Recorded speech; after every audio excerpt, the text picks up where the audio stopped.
आज नवरात्रि का तृतीय दिवस है, आज गणगौर का दिन भी है, आज सौभाग्य तीज भी है। नवरात्रि में तुम्हारे 9 रूपों का पूजन होता है मेरी जगत जननी माँ। आपने मेरे ये माँ जगत जननी दुर्गा भवानी है माँ आदि शक्ति, आप नवरात्रि में 9 रूप में पुजाती हो। ये 9 रूप आपने किसके लिए लिए? तो मेरी शेरा वाली माँ बोलेगी, मेरी वैष्णव माँ बोलेगी, मेरी ज्वाला माँ बोलेगी, ये 9 रूप मैंने अपने भक्तों के कल्याण के लिए लिया है। भक्तों के कभी सती कभी उमा कभी पार्वती, कभी सती कभी उमा कभी पार्वती, भोले बाबा बने गोरा के पति, शंभु बाबा बने गोरा के पति, मेरे बाबा बने गोरा के। नवरात्रि के इस पवित्र पावन अवसर पर जैसे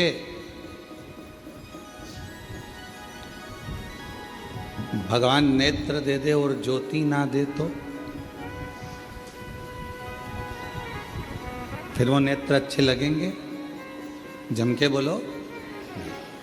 नेत्र हो तो ज्योति का होना जरूरी, मुख हो जिह्वा हो तो वाणी का होना जरूरी, श्रवण है कान है तो श्रवण शक्ति का होना जरूरी, पाँव दे तो पाँव में चलने की सामर्थ्यता दे उसका होना जरूरी, हाथों में सेवा का भाव बल होना जरूरी। उसी तरह जैसे नेत्र दिए परमात्मा ने और ज्योति ना दे तो वो नेत्र किसी काम के नहीं, कान दिए परमात्मा ने और उसमें श्रवण शक्ति ना दे तो वो कान किसी काम के नहीं, मुख दिया परमात्मा ने और वाणी ना दे तो वो मुख किसी काम का नहीं। उसी तरह मानव का शरीर परमात्मा दे और उसमें शिव भक्ति ना दे तो समझ लेना ये मानव का शरीर भी किसी काम का नहीं। मानव का शरीर कब काम का है? जब वो शंकर भगवान की आराधना करे। मानव का शरीर कब काम का है? जब वो शिव जी की साधना करे।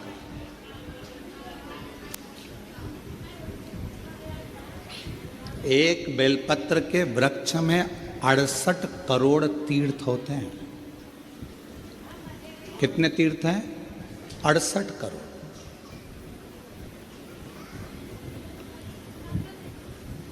एक बेलपत्र के वृक्ष के अंदर 68 करोड़ तीर्थ होते हैं। और जब हम एक बेलपत्र तोड़कर शिवजी के मंदिर में लेकर जाते हैं, शंकर भगवान को जब हम बेलपत्र समर्पित करते हैं और जब बेलपत्र समर्पित करने के बाद एक बेलपत्र हम अपने लिए औषधि के रूप में लेकर आते हैं तो लोग पूछते हैं कि शिवजी पे चढ़ा बेलपत्र क्यों खाना चाहिए? एक वृक्ष बेलपत्र का जिसमें 68 करोड़ तीर्थ है।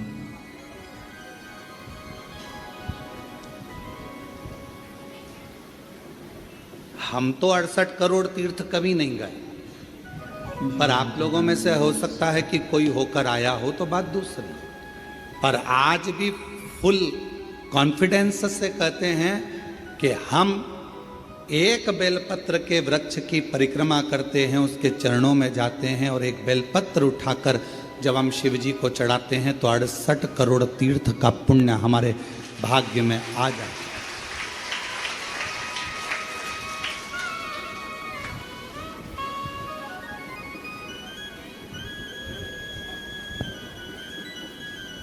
और इतने पवित्र तीर्थ, हजारों हजारों नदियाँ, हजारों हजारों कुंड, हजारों हजारों बावड़ियाँ, सरोवर, तालाब भारत की भूमि पर विराजमान है। कुछ तीर्थ भारत की भूमि के बाहर भी, जैसे पशुपतिनाथ नेपाल में, माँ हिंगलाज माता पाकिस्तान में, ऐसे कई तीर्थ बाहर भी हैं। अब 68 करोड़ तीर्थ हम कभी नहीं गए, पर हमने हमारी जिंदगी में एक नियम हमेशा बनाकर रखा कि कार्तिक के महीने में बेलपत्र के वृक्ष की परिक्रमा और बेलपत्र के वृक्ष के नीचे एक घी का दीप जलाने का नियम बनाया। तो ये हमें विश्वास है कि हमारे 68 करोड़ तीर्थ पूरे हो। 68 करोड़। अब लोग कहते हैं गुरुजी एक बेलपत्र हम शिव जी को चढ़ी हुई उठाकर लाते हैं, बाबा से औषधि के रूप में लेकर आते हैं, तो ये बेलपत्र है तो पेड़ की, वृक्ष की, ये इतनी अमृत कैसे हो जाती है कि लोगों की बीमारियां ठीक हो जाती हैं, तकलीफें ठीक हो जाती हैं, शुगर लेवल में हो जाती है, बीपी, थायराइड सब ठीक हो जाता है, सोराइसिस जैसी बीमारियां ठीक हो जाती हैं, किडनी लीवर जैसा ठीक हो जाता है। एक बेलपत्र इतना औषधि का कार्य कैसे कर जाता है? तो शिव महापुराण में वर्णन किया, उमा संहिता के अंतर्गत 68 करोड़ तीर्थ एक बेलपत्र के वृक्ष में है। एक बेलपत्र के वृक्ष की पत्ती जब शिवजी पर चढ़ती है बेलपत्र और हम उसको लेकर आते हैं तो 68 करोड़ तीर्थ का जो प्रसाद होता है, 68 करोड़ तीर्थ में जितनी हजारों हजार नदियां पवित्र हैं, कुंड पवित्र हैं, सरोवर पवित्र हैं, वहां जाकर हमने आचमन नहीं करा, पर शिवजी पे चढ़ी हुई बेलपत्र जब हम मुख में रखते हैं, शिवजी पे चढ़ा हुआ जल जब हम आचमन करते हैं तो वो 68 करोड़ तीर्थ का आचमन हो जाता है और हमारा रोग समाप्त।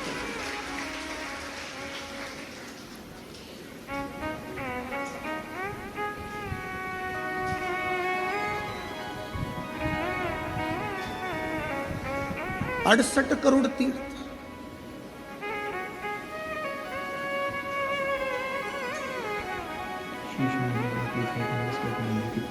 आप सभी के स्मरण में होगा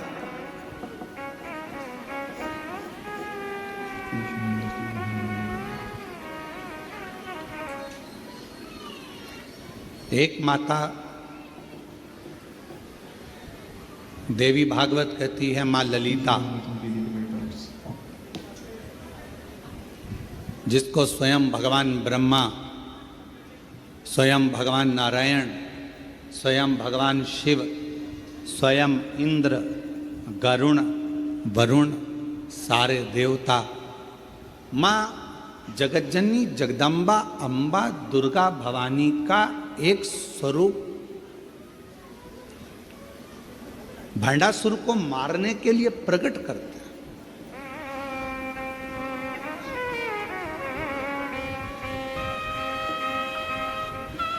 और काय से प्रकट किया? मां ललिता अम्बा को कैसे प्रकट कर लिया? तो कहा मां ललिता अम्बा को प्रकट करने के लिए भगवान नारायण ने बेलपत्र के वृक्ष की छांव में तप किया हजारों वर्ष तक। ब्रह्मा जी ने साधना करी हजारों वर्ष तक बेलपत्र के वृक्ष की छांव में। इंद्रदेव ने तप किया हजारों वर्ष तक बेलपत्र के वृक्ष की छांव में। आज इस व्यासपीठ से हम कहें आप सभी को, जितने भी श्रोता श्रवण कर रहे हैं कथा को ऑनलाइन, आस्था चैनल पर, फेसबुक, यूट्यूब पर या बाबा कुबेर भंडारी की इस भूमि पर, जब भी आपका कोई भी तीज त्योहार पड़े, आपके घर में कोई भी त्यौहार आवे, आपके घर में कोई भी उत्सव आवे, आपके घर में बच्चों का जन्मदिन आवे, आपकी शादी की सालगिरह आवे, आपके घर में कोई भी विवाह आवे, आपके घर में कोई भी अच्छा कार्य हो, कोई त्यौहार आ गया, दिवाली आ गई, दशहरा आ गया, कोई नवरात्रि आ गई, गणेश चतुर्थी आ गई, चतुर्थी आई, छठ आई, कोई भी व्रत आपका पवित्र कोई उत्सव आया तो एक काम जरूर करा करो, बेलपत्र के वृक्ष के नीचे जाकर एक घी का दीपक लगाया करो और श्री शिवाय नमस्तुभ्यम जरूर बोला करो, फल दो। एक घृत का दीप बेलपत्र के वृक्ष के नीचे अगर आप एक क्षण के लिए भी बैठे हो तो वो फल देगा।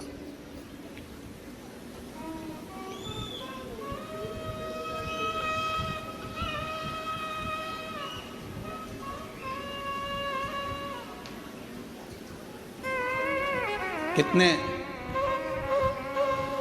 ये सामने जो बगीची दिखती है आपको जो अभी बन रही है, उसमें कई मेरी माताओं ने, कई मेरी जीजियों ने उसमें अगर कोई बांस लगा है या कचरा पड़ा है तो माताएं उसको साफ कर देती हैं और बेलपत्र के पौधे को वहाँ रखी है। बेलपत्र के पौधे को उन्होंने वहाँ लगाया है।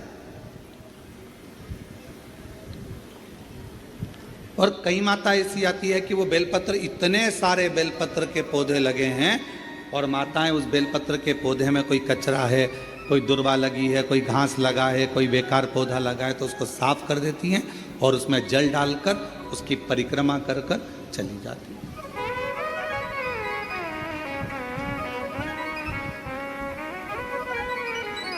कई माताओं की आदत है पीछे जो बेलपत्र की बगीची है वहां जाकर परिक्रमा कर लेती।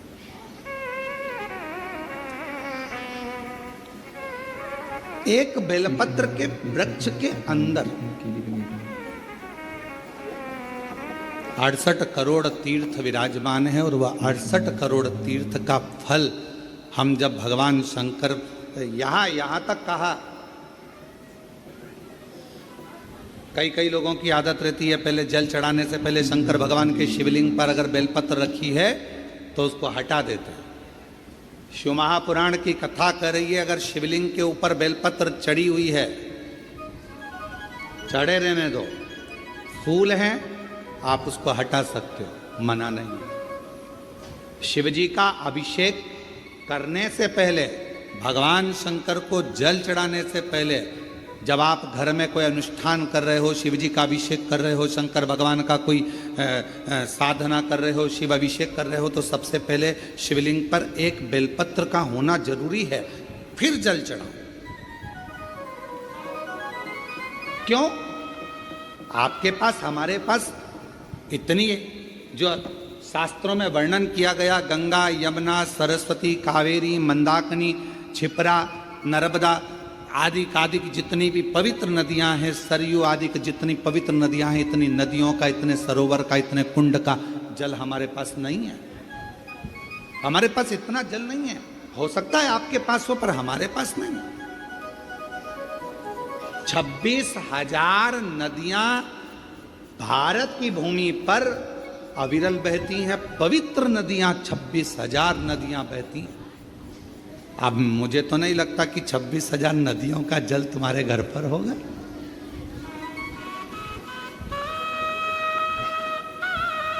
और हो तो हमारी तरफ से आपको दंडवत प्रणाम, नमन। पर हम एक बात बिल्कुल छाती ठोक कर कह सकते हैं कि वो 26,000 नदियों का जल हमारे घर में है। कैसे? हम शिव जी पर एक बेलपत्र चढ़ाकर जल चढ़ाते हैं और वो जल लेकर आते हैं तो वो जल 26,000 नदियों के जल के बराबर हो जाता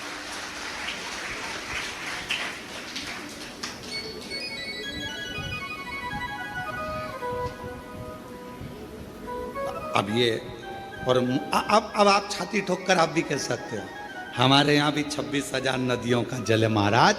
ओ सीवर वाले महाराज, तुम्हें क्या मालूम है, हमारे यहाँ भी 26,000 नदियों का जल आता है। शिव जी पे बेलपत्र चढ़ी रहती है, हम जल चढ़ाते हैं, वो पानी जब हम थोड़ा सा झेल कर लाते हैं, आचमन करते हैं, घर पर छींटते हैं, वो 26,000 नदियों का जल हमारे को पवित्र कर देता है। पवित्र।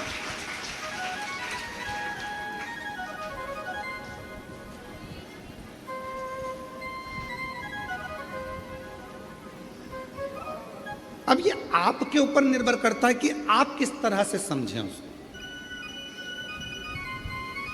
आप शिव जी को प्राप्त करना, भगवान शंकर को प्राप्त करने का सबसे सुंदर तरीका है कि शंकर को हर रूप में देखो, हर स्वरूप।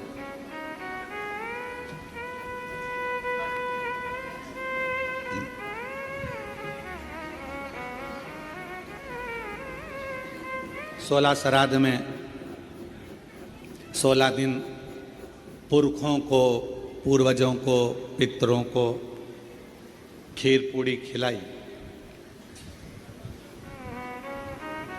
नवरात्रे में 9 दिन छोटी छोटी कन्याओं को खीर पूड़ी हलवा खिलाया, ठीक है। और मान लो घर में कोई बुजुर्ग बैठा हुआ है, घर में कोई बूढ़ी माँ बैठी है, घर में बूढ़ा बाप बैठा है, और हम उसको कुछ ना दें तो वो श्रेष्ठता का।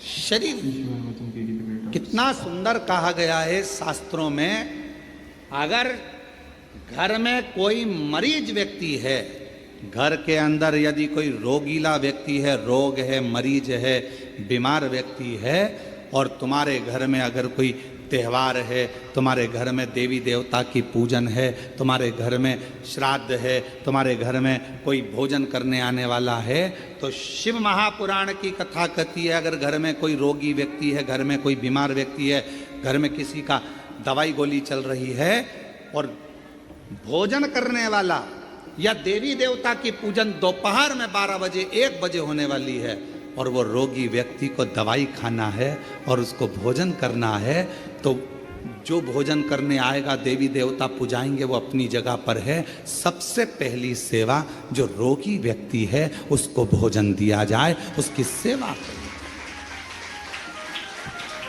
अब रोगी व्यक्ति मांग रहा है, बेटा मेरे को दवाई लेना है, मेरे को थोड़ा सा एक रोटी दे देना बेटा।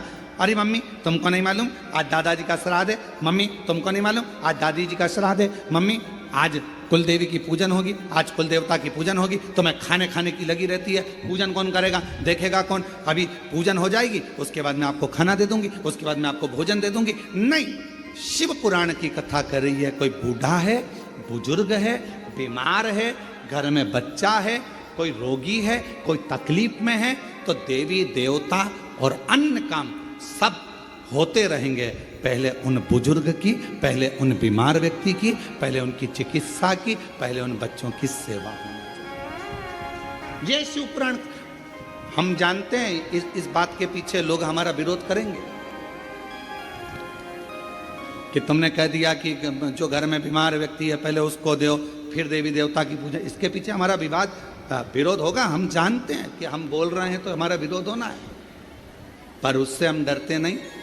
जो सत्य है, घर में पहले बुजुर्ग है, घर में कोई बूढ़ा व्यक्ति है, घर में कोई रोगीला व्यक्ति है, किसी को शरीर में कष्ट है, बहुत तकलीफ में है, और देवी देवता की पूजन 12, 1, 2 बजे होगी, पर उसको जरूरत अभी 9 बजे, 10 बजे, 11 बजे, तो पहले उसकी व्यवस्था करें, पहले उसकी व्यवस्था, पहले उसको।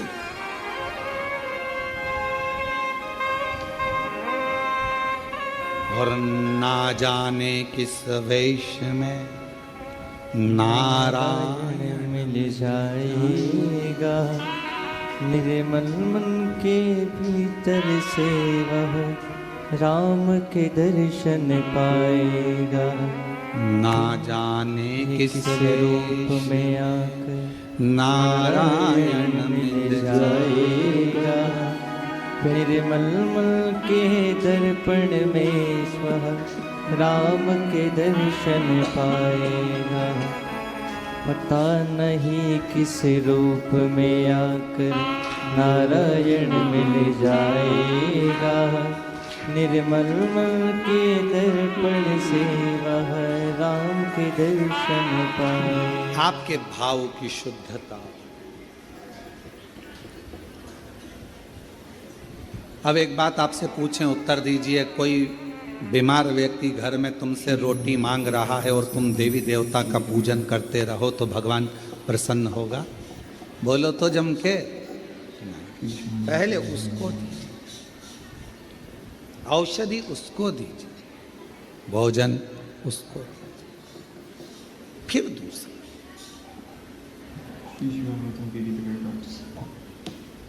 कभी प्यासे को पानी पिलाया नहीं, बाद अमृत पिलाने से क्या था? कभी गिरते हुए को उठाया नहीं, बाद आंसू बहाने से क्या? कौन सा? शिव कथा कर रहे।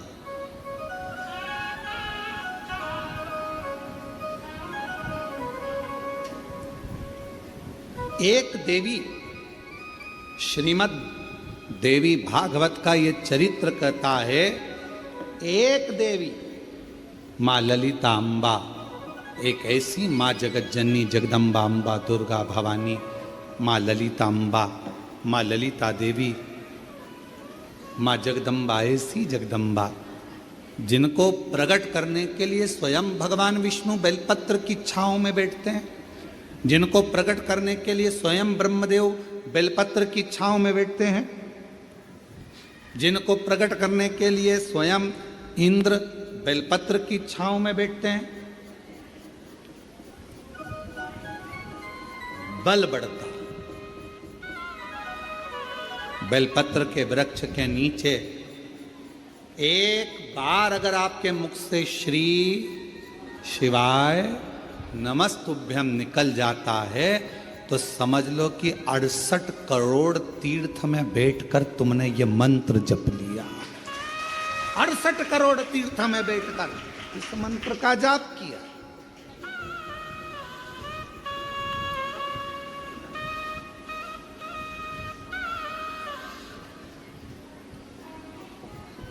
और मानो तो गंगा माहू, ना मानो तो बहता पानी। आप मानो तो शिव है, आप मानो तो जगत जननी जगदम्बा है, आप मानो तो आद्य शक्ति माँ दुर्गा है, आप मानो तो शिव की स्तुति है, आप मानो तो कुबेरेश्वर धाम के कंकर में शंकर है, और अगर नहीं मानो तो अपनी मर्जी। आपने माना वो मिला।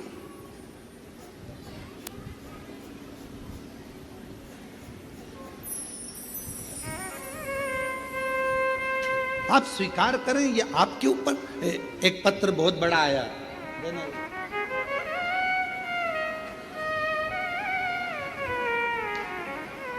अब पत्र बहुत बड़ा है, देखिए जरा। हो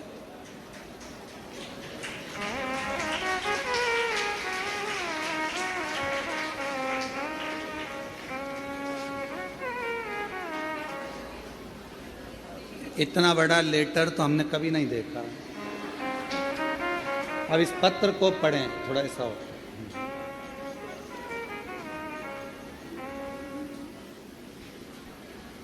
कुबेर भंडारी का सेवक रामेश्वर पाराशर एवं धर्मपत्नी श्रीमती शशिकला पाराशर, हनुमान नगर कूचलवाड़ा रोड, देवली, जिला टोंक, राजस्थान से आए। आप ही हैं? श्री शिवाय नमस्ते। साधु का कुबेर भंडारी की असीम कृपा से एक लोटा जल का चमत्कार का क्या बखान करूं, सूर्य को दीपक दिखाने जैसा है।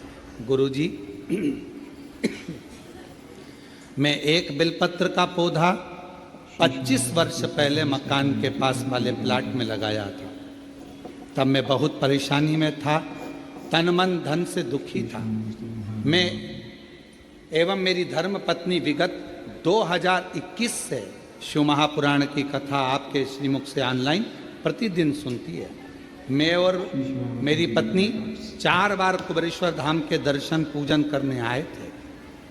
13 जुलाई 2025 को भी पूजा कर कुबेर भंडारी से अर्जी लगाई थी। विगत 30 वर्ष 1995 से 2025 में प्रॉपर्टी का कार्य पार्टनर के द्वारा धोखा दिया गया। 45 प्लाट मैंने बेच दिए। पार्टनर की नीयत खराब हो गई और रजिस्ट्री नहीं कराई गई।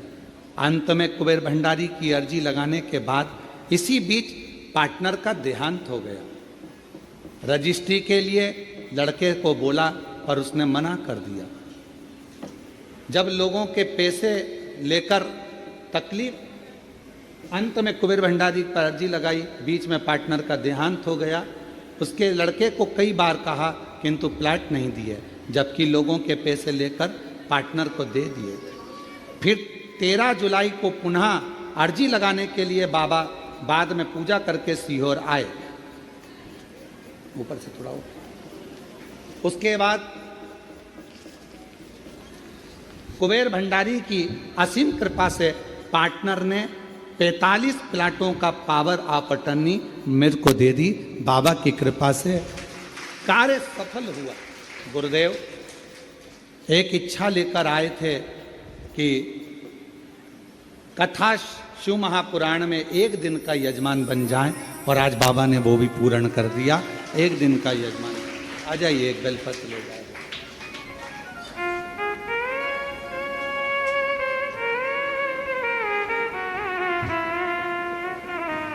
यहाँ का बेलपत्र और यहाँ का कंकर ले जाकर शिव मंदिर का निर्माण करा है, और वहाँ लोग पूजन करते हैं। लगभग 100 लोग रोज जल चढ़ाने के लिए आते हैं। साधु का आपको बहुत बहुत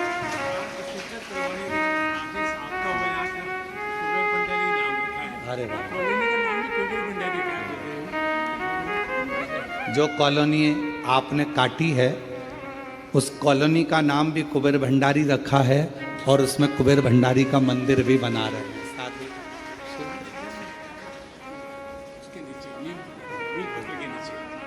बहुत शंभु शंभु। और तेरी कृपा का क्या है भरोसा, कब किस पर हो जाए, जरा सी हम पर कर दो, जरा सी हम पर कर दो। जिस पर भी हो गई तेरी कृपा करुणा, वो भव पार हुआ, भव पार हुआ। पापी हो चाहे जितना, उसका भी बाबा उद्धार हुआ, उद्धार हुआ। गिद्ध अजामिल गणिका जैसे तेरे मन को भाए, जरा सी हम पर कर दो, जरा सी हम पर कर दो। तेरी कृपा का क्या है भरोसा, कब किस पर हो जाए, जरा सी हम पर कर दो, जरा सी हम पर कर ये उसकी कृपा, उसकी उदारता। थोड़ा फाइल मोटी हो सकती है, और जिस बेलपत्र के वृक्ष को लगाया था 25 से 30 साल पहले, उसी बेलपत्र के वृक्ष की छांव में आप कॉलोनी बनाकर उसी बेलपत्र की छांव में शंकर भगवान को बिठा रहे हैं और शिव की कृपा पा रहे हैं। ये उदाहरण मिले भले धोखा किसी ने दे दिया, न्याय तो वही करता है, और उसका जब न्याय होता है तो सारे पन्ने खोल दिए जाते हैं, और आखिरी में मेरा शंकर भगवान हाथ पकड़कर पार उतार देता है। पार सबको थोड़ा प्रतीक्षा करिए, थोड़ा इंतजार करिए, थोड़ा बाट जोइए, इंतजार करिए, प्रतीक्षा करिए, थोड़ा प्रतीक्षा करिए।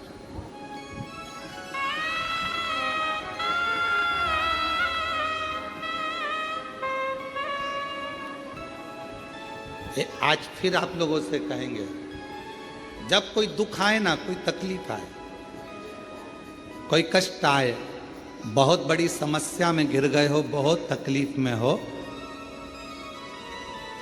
उल्टे हाथ की हथेली पर बेलपत्र सीधे हाथ से उस पर रखकर शिव का स्मरण करिए, शंकर को याद करिए।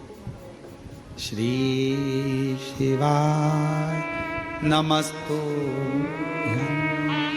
श्री शिवाय नमस्तुभ्यं। श्री शिवाय नमस्तुभ्यं। श्री शिवाय नमस्तुभ्यं। फिर सीधे हाथ में बेलपत्र लेकर बाबा को प्रार्थना कर कर शिवलिंग पर समर्पित कर दीजिए। एक लोटा जल शिव को चढ़ाओ, प्रार्थना करो, विनय करो।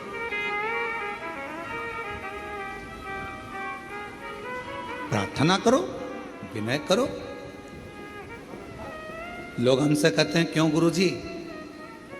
बहुत लोग तप करते हैं, साधना करते हैं, आराधना करते हैं, व्रत करते हैं, उपवास करते हैं, कोई नग्न पैर रहता है, कोई कुछ करता है, कोई कुछ करता है। पूरे नवरात्रे लोग साधना में, तप में लगे रहते हैं। आप क्या करते हो? हम एक ही काम करते हैं, शिव जी के उस पवित्र बेलपत्र के वृक्ष के नीचे बैठकर श्री शिवाय नमस्तुभ्यं, श्री शिवाय नमस्तुभ्यं। एक ही। और जहां जहां बेलपत्र के वृक्ष लगे हैं, 11 बेलपत्र के वृक्ष के नीचे जाते हैं, झाड़ू लगाते हैं, साफ करते हैं, जल चढ़ाते हैं, बेलपत्र के वृक्ष के नीचे झाड़ू पोछा कर कर आ जाते हैं, उसको झाड़ू लगा कर आ जाते हैं। ये भी हमारा व्रत है, यही हमारी साधना, यही हमारा तप है। नवरात्रे में माँ जगत जननी दुर्गा भवानी, माँ आद्य शक्ति, माँ भवानी, माँ जगदम्बा, माँ ललिता, माँ कुष्मांडा, माँ स्कंदा, माँ कालरात्रि, माँ जगत जननी बेलपत्र के वृक्ष में 64 योगनियां, देवियां सब विराजमान। उस बेलपत्र के नीचे जल चढ़ाकर सबका आशीर्वाद प्राप्त करें। उस बेल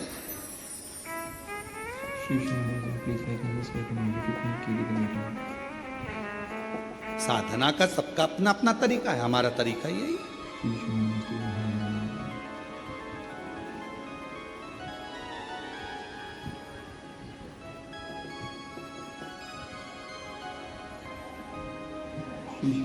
नहीं जा सको जो सारे तीरथ, नहीं जा सको जो सारे तीरथ, बेल पत्र के वृक्ष के नीचे चले आना, सारे तीर्थों का फल अपने आप प्राप्त हो जाए।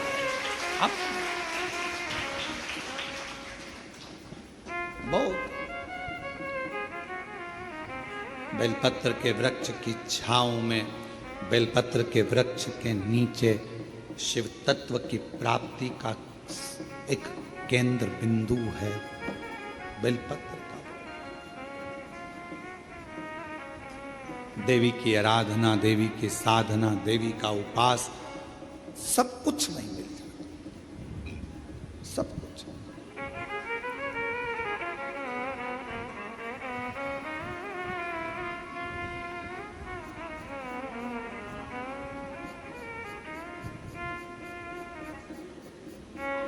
बस नहीं जा सको जो सारे तीरथ, नहीं जा सको जो सारे तीरथ, माँ के चरणों में आ जाना, भक्तों जल्दी जल्दी आना, माँ के चरणों में आ जाना, भक्तों जल्दी। एक बेलपत्र की छांव हमें फल प्रदान कर देती है, तब साधना का जो फल। क्यों महाराज जी? देवी भागवत कहती है, एक ऐसा असुर भगवान श्री गणेश जी महाराज के द्वारा प्रकट हो गया जिसका अंत होना कठिन था। अंत होना,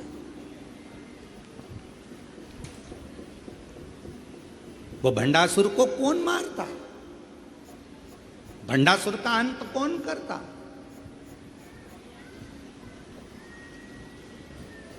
भगवान शंकर मां सती के जाने के बाद में नेत्र बंद कर कर तप साधना में लग गए। हजारों वर्ष की समाधि मेरे शिव जी ने लगा ली, हजारों वर्ष की तप साधना। और हजारों वर्ष की तप साधना में मेरे शंकर भगवान डूब गए।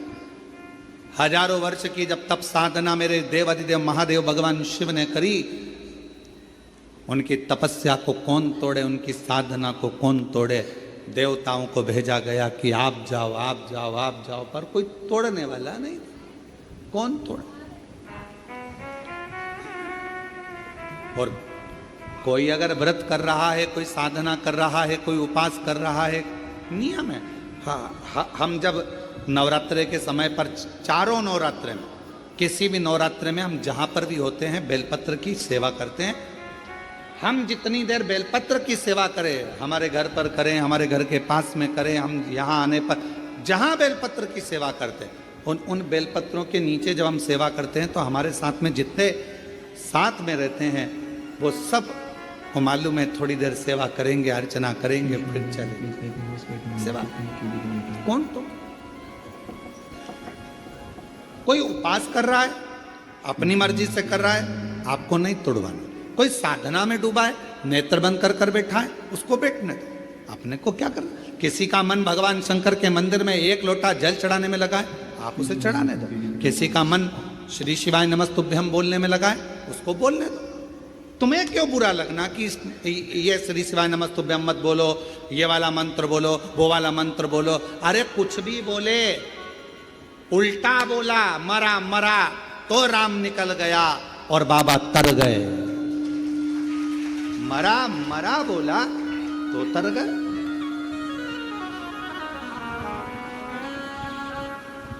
दिन भर लोग बुराइयों में लगकर श्री शिवाय नमस्तुभ्यम मत बोलो, ये मत बोलो।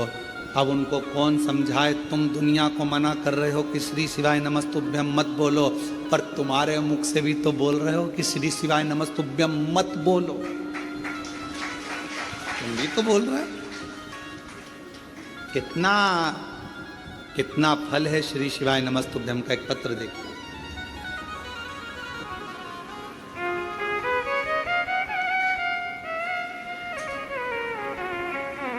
पूना देवी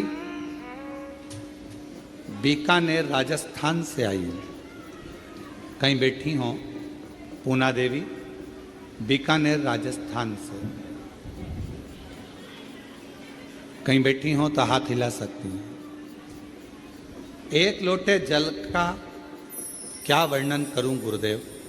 मेरा बेटा हेमंत, जिसका भयंकर एक्सीडेंट हुआ, कहीं बैठी हो तो पूना देवी बीकानेर राजस्थान से हैं, कहीं बैठी हो तो पीछे से आ सकती हैं, और बच्चा आया हो तो उसको भी ला सकती हैं। मेरा बेटा हेमंत का भयंकर एक्सीडेंट हो गया। डॉक्टर ने 15 दिन तक वेंटिलेटर पर रखा। डॉक्टर के हिसाब से वो ठीक नहीं था।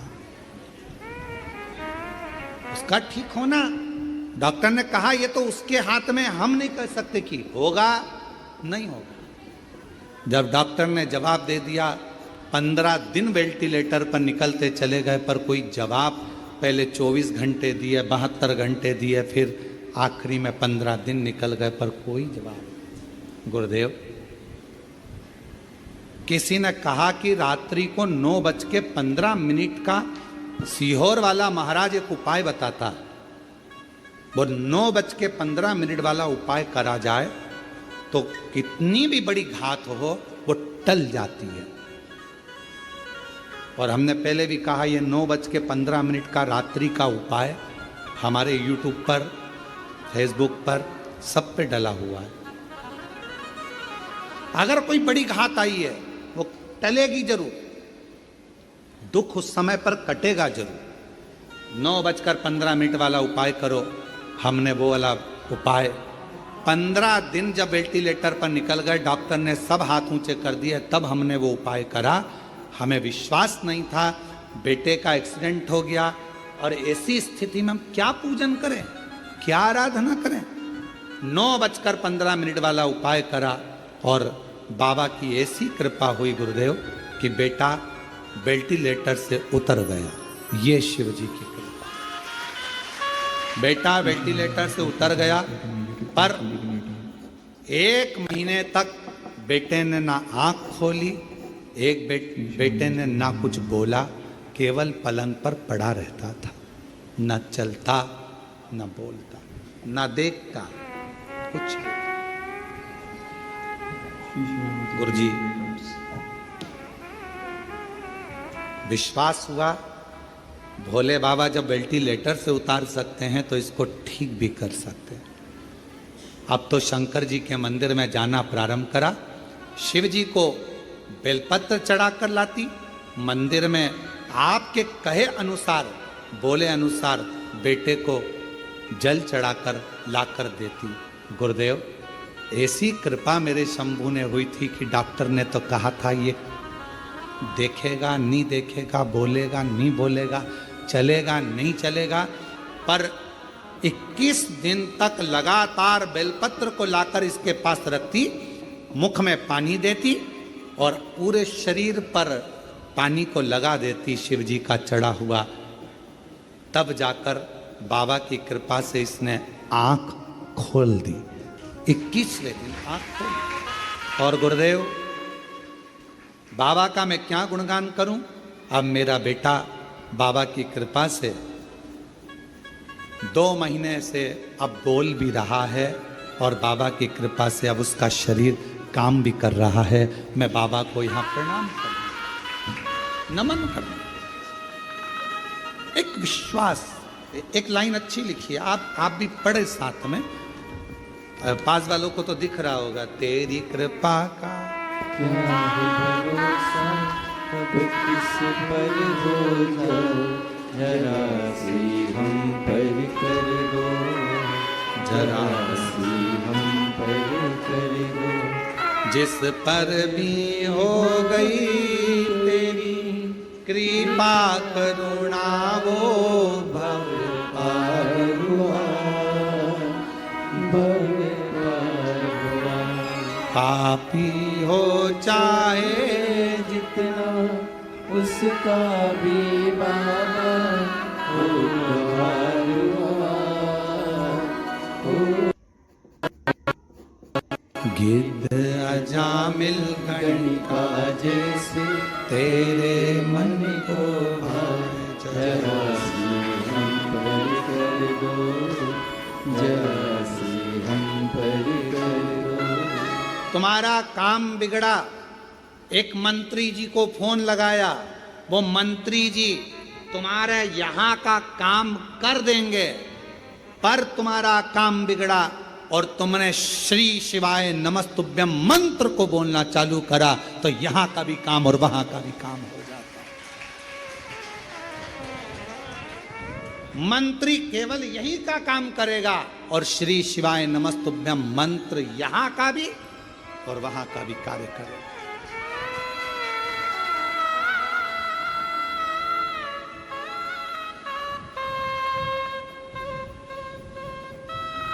काम कराने के लिए मंत्री जी को बोलना पड़ता है, साहब देख लेना।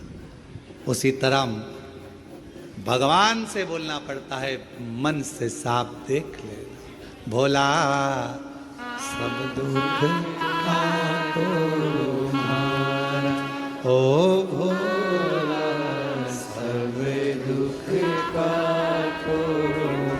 मेरी जिंदगी के इतने दुख हैं, इनको काट। मेरे शंभू किससे कहूं, किससे, किसको जाकर बोलूं मैं? महाराज ऐसे दयालु नाथ से रिश्ता बनाइए,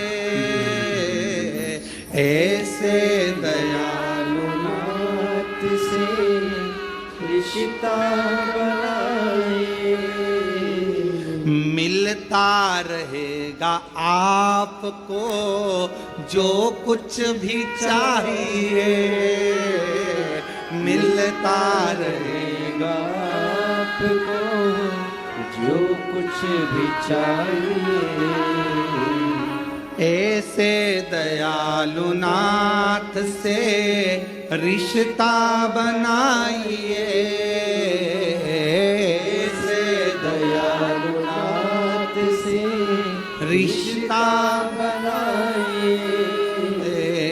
मिलता रहेगा आपको जो कुछ भी चाहिए। मिलता रहेगा आपको जो कुछ भी चाहिए। ऐसा करिश्मा होगा जो देखा कभी नहीं। ऐसा करिश्मा होगा जो देखा कभी नहीं। तेरी दया बनी रहे जब तक है जिंदगी। तेरी दया बनी रहे जब तक है जिंदगी। मांगा है भोलेनाथ से वरदान एक भी। मांगा है भोलेनाथ से वरदान एक भी। तेरी दया बनी रहे जब तक है जिंदगी। तेरी दया बनी रहे जब तक है जिंदगी। मांगा है भोलेनाथ से वरदान एक ही। एक रिश्ता शिव जी से बना लो। ऐसे दयालु नाथ से रिश्ता बनाए। संबंध बनाओ, रिश्ता बनाओ। और एक रिश्ता जब परमात्मा से बन जाएगा तो फिर भटकोगे नहीं। फिर नहीं भटको, फिर कहीं जाना नहीं पड़ेगा। इस माँ से पूछो,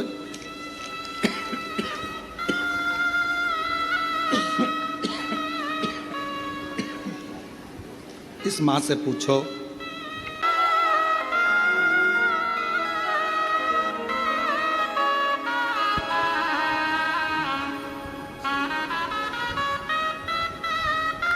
इस माँ से पूछो पूना देवी बीकानेर कि बेटा पलंग पर कहीं बैठी हो तो आ सकती हैं एक बेलपत्र लेने के लिए। पूना देवी बीकानेर। इससे पूछो माँ से कि बेटा जब वेंटिलेटर पर होगा तो स्थिति क्या हो, क्या स्थिति। विचार करिएगा जरा। आखिरी में केवल उसके आश्रित होगा, उसके आश्रित।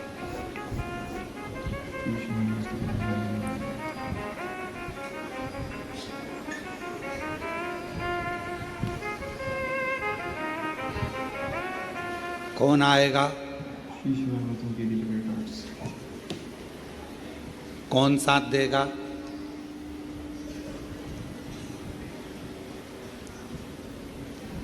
कहीं गिर गए, पड़ गए, तकलीफ आ गई, कष्ट आ गया, कौन साथ देगा। तुमने जो शंकर भगवान का नाम लिया है, मुख से श्री शिवाय नमस्तुभ्यम कहा है, वो तुम्हारे सामने होगा तुम्हारी दुख की घड़ी को काटने के लिए, तुम्हारे तकलीफ को काटने के लिए, तुम्हारे कष्ट को काटने के लिए।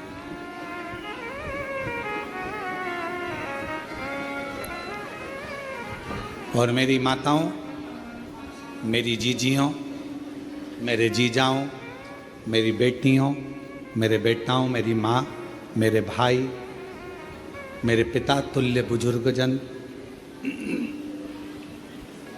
जितने आस्था चैनल पर कथा सुन रहे हो, जितना फेसबुक यूट्यूब पर कथा सुन रहे हो, ध्यान रखो, दुनिया चाहे कुछ भी कहे, आप शंकर भगवान का एक लोटा जल कभी जिंदगी में मत छोड़ना, वो तुम्हें निभाए, वो तुम्हें निभाए।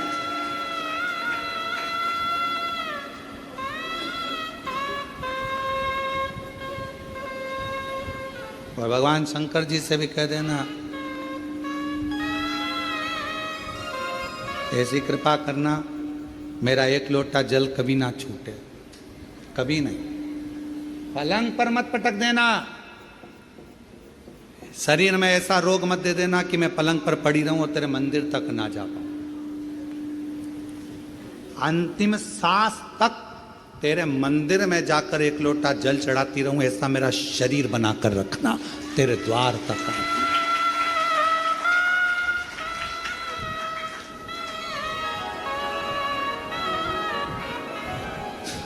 एक बार हम महाराष्ट्र में कथा करने के लिए अभी परली बैजनाथ जी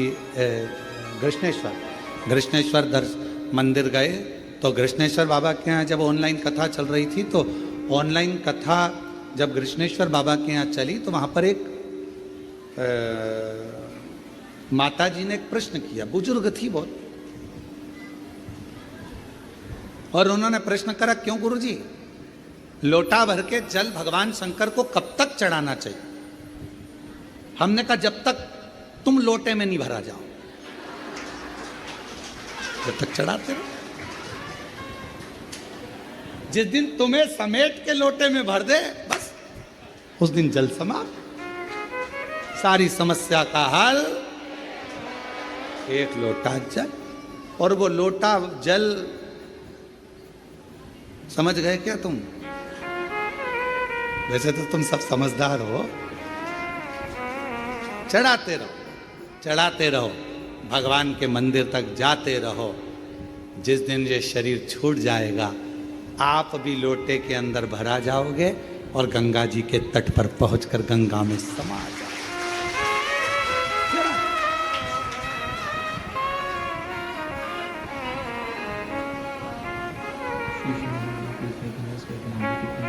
चढ़ा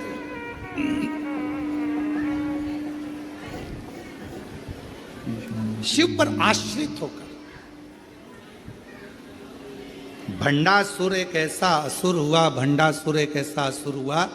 भगवान देव अधिदेव महादेव तप साधना में लगे थे। इनको कौन समाधि को तोड़ेगा, कौन तप को तोड़ेगा, कौन समाधि तोड़ेगा, कौन तप को तोड़ेगा, कौन तोड़े समाधि को, कौन तोड़े भगवान शंकर की समाधि को, कोई सामने नहीं आया।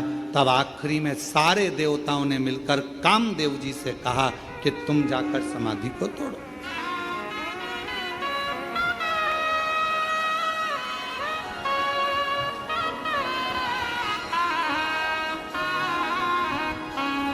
इस समाधि को कोई तोड़ नहीं पा रहा, तुम जाओ। और भगवान देव अधिदेव महादेव जो तप साधना में लगे थे, कामदेव समाधि को तोड़ने के लिए चले। समाधि।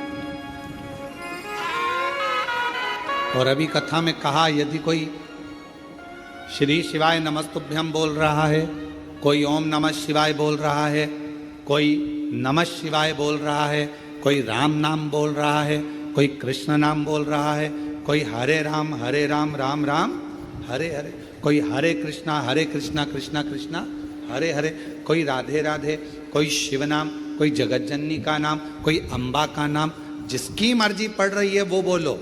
पर अपने मुख से कभी ये मत बोलो कि ये मंत्र जपो, कि ये मंत्र जपो। तुम्हारा दिल जिससे लग जाए उसका मोबाइल नंबर याद कर लो, बोल, उसका मंत्र याद करो।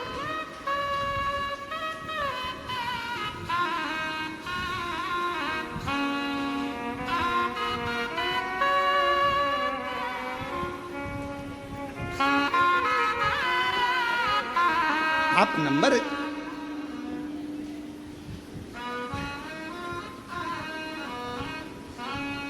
अच्छा बोलो, ईमानदारी से बोलना जरा, हो उत्तर सही से देना। तुम्हारे मोबाइल में इतने सारे नंबर तुम लोगों ने सेव करके रखे हैं, किसी का भी नंबर तुम्हें याद है? केवल एक का याद है, एक तुम्हारे पापा का, मम्मी का, और पत्नी को पति का, और पति को पत्नी का। यहां तक नंदों का भी नंबर भूल गए, यहां तक मामा जी, मौसा जी, मौसी जी, काका जी, काकी जी, सब का नंबर भूल गए। पर जो नंबर तुमसे स्नेह से जुड़ा हुआ है वो नंबर तुम कभी नहीं भूले।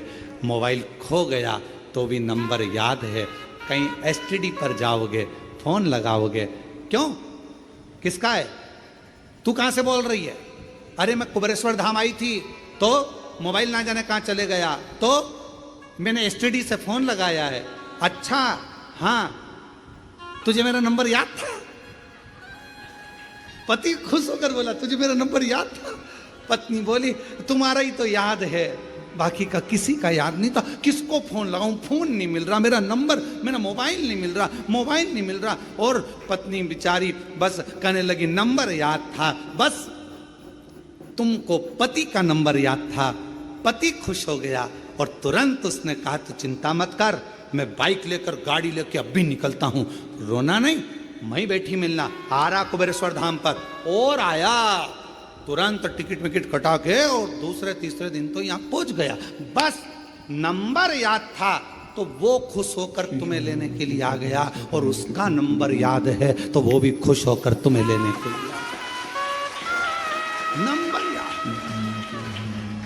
और उसका एक ही नंबर है, श्री शिवाय नमस्तो, श्री शिवाय नमस्तो। उसका नंबर याद रखो, नंबर गुनगुनाते। अपने बच्चों को भी बता दो ये नंबर याद रख लेना, अपने घर के बच्चों को भी कह दो ये नंबर मत भूल जाना, ये नंबर याद रखना, ये नंबर बहुत काम का है। जब जब तकलीफ आए याद करना नंबर, तुरंत डायल कर देना, आएगा, संभाल, भूल मत जाना।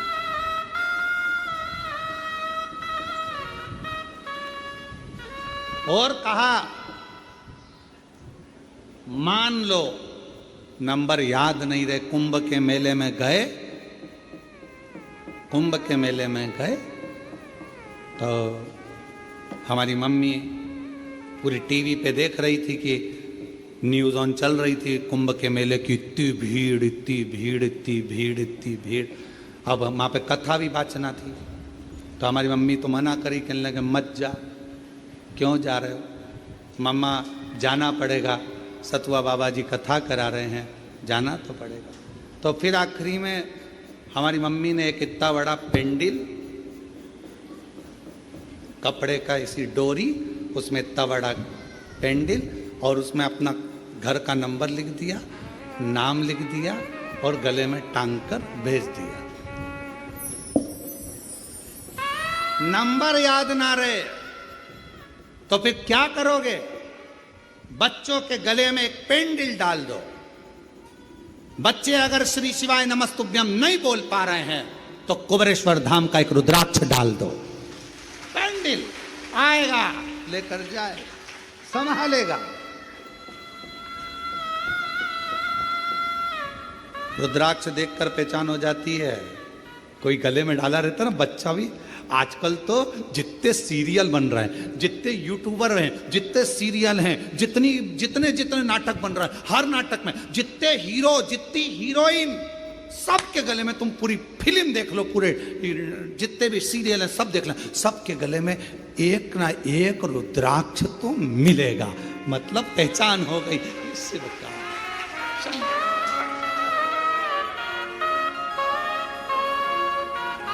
और कोई हमको किसी का अगर वो वीडियो भी दिखाता है तो हम कुछ नहीं देखते, हम ये देखते हैं गले में रुद्राक्ष पहना कि नहीं पहना, रुद्राक्ष पहनी कि नहीं पहनी।